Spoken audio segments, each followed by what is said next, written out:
अक्सर ऐसा होता है ना, जीवन में जब भी खुशी की धूप खिलती है लगता है बस सब कुछ अच्छा हो गया। तभी कुछ ही समय बाद दुख के बादल उसे घेर लेते हैं।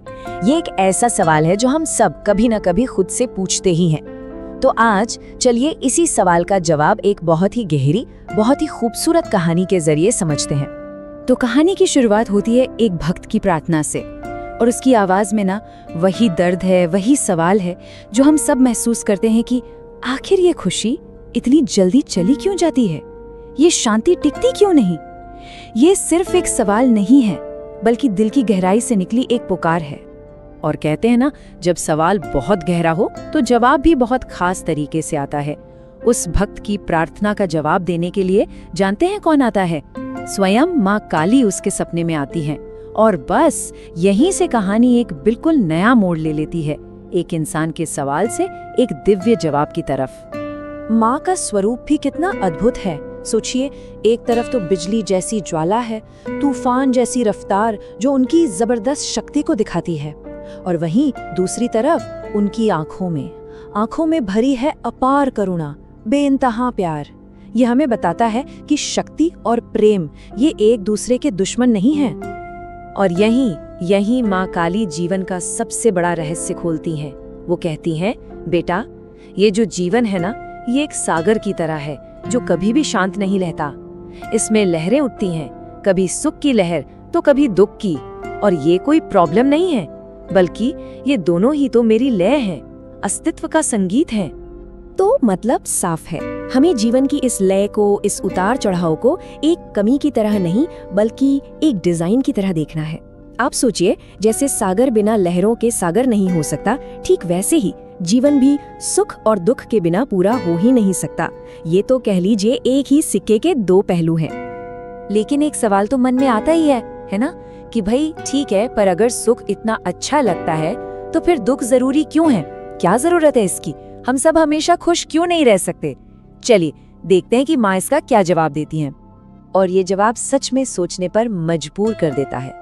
माँ कहती है, अगर मैं तुझे सिर्फ मीठा ही मीठा दूं, सिर्फ आराम ही दूं, तो तेरी आत्मा गहरी नींद में सो जाएगी।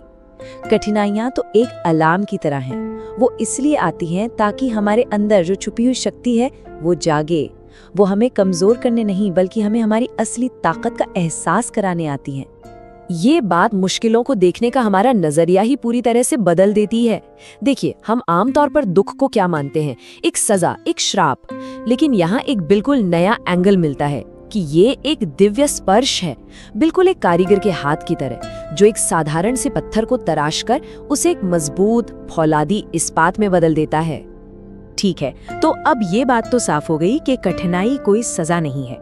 तो फिर चलिए अब थोड़ा और गहराई में उतरते हैं और ये समझते हैं कि इस ज्ञान के हिसाब से ये जो दुख है, ये अपने साथ कौन कौन से तोहफे लेकर आता है। और ये बस कोई रैंडम लिस्ट नहीं है। हर तूफान का एक मकसद होता है। ये हमारे आनंद को और गहरा करता है, हमारी आत्मा को मजबूत बनाता है, हमारे विश्वास को इतना अटूट बना देता है कि कोई उसे हिला ना सके। ये हमारी चेतना को, हमारी अवेयरनेस को तेज करता है और हमारे अंदर सहनशीलता पैदा करता है।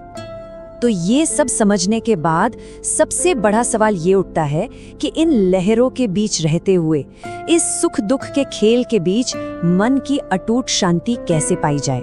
क्या इसका कोई रास्ता है? जी हाँ, और रास्ता बहुत साफ और प्रैक्टिकल है। पहला कदम, जब सुख आए तो उससे चिपकने की कोशिश मत करो, उसे पकड़कर मत बैठो, क्योंकि वो भी एक लहर है, चली जाएगी। दूसरा, जब दुख आए तो उसे कोसो मत, उसे बुरा भला मत कहो, क्योंकि वो भी कुछ सिखाने आया है। और तीसरा, जो सबसे जरूरी है, इन दोनों के पार जाकर अपने अंदर की उस शांति को पहचानो जो किसी लहर से, किसी सुख दुख से प्रभावित नहीं होती। यहाँ सुख और दुख दोनों के रोल को कितनी खूबसूरती से बताया गया है। देखिए, दोनों ही गिफ्ट हैं, उपहार हैं। सुख हमें आराम देता है, एक ठहराव देता है जिसकी हमें जरूरत है, और दुख हमें विकास देता है, हमें ग्रो कराता है, हमें मजबूत बनाता है, जिसकी हमें शायद और भी ज्यादा जरूरत है। ये दोनों मिलकर ही तो जीवन को पूरा बनाते हैं। तो फिर अब तक जो भी हमने समझा है, उसके आधार पर क्या हमें शक्ति की अपनी परिभाषा को फिर से नहीं सोचना चाहिए? असली ताकत क्या है? क्या मुश्किलों से भाग जाना ही ताकत है, या फिर कुछ और? और ये रहा इस पूरी शिक्षा का सार। असली शक्ति कठिनाइयों से बचने में नहीं, बल्कि उन पर पूरे भरोसे के साथ सवार होने में है। ये मानकर चलने में है कि हर लहर, चाहे वो सुख की हो या दुख की, वो हमें स्पिरिचुअली मैच्योर बनाने, हमें और बेहतर बनाने के लिए ही आ रही है। और अब चलिए इस पूरी सोच को एक ऐसे आखिरी मेटाफोर, एक ऐसी रूपक से समझते हैं जो शायद हमेशा के लिए याद रह जाएगा। एक ऐसी तस्वीर जो इस पूरे दर्शन को अपने अंदर समेट लेती है। ये एक बहुत ही पावरफुल विचार है। हम में से ज्यादातर लोग क्या करते हैं? हम जीवन में तूफान के थमने का इंतजार करते रहते हैं। ये सोचते हैं कि भाई जब सब ठीक हो जाएगा तब खुश होंगे। लेकिन ये दर्शन कहता है, इंतजार मत करो। जीवन जैसा भी है उसमें जीना सीखो। बारिश में भीगने से डरो मत, उसमें डांस करना सीखो। और अंत में ये एक सवाल हम सबके लिए है। ये कहानी और इसका ज्ञान हमें एक चौराहे पर लाकर खड़ा कर देता है कि जब अगली बार जीवन में मुश्किलों की बारिश होगी तो हम क्या करेंगे? क्या हम छिपने के लिए कोई जगह ढूंढेंगे या फिर उसमें नृत्य करने का, उसे जीने का साहस दिखाएंगे? इसका जवाब हम सभी को अपने अंदर ही खोजना है।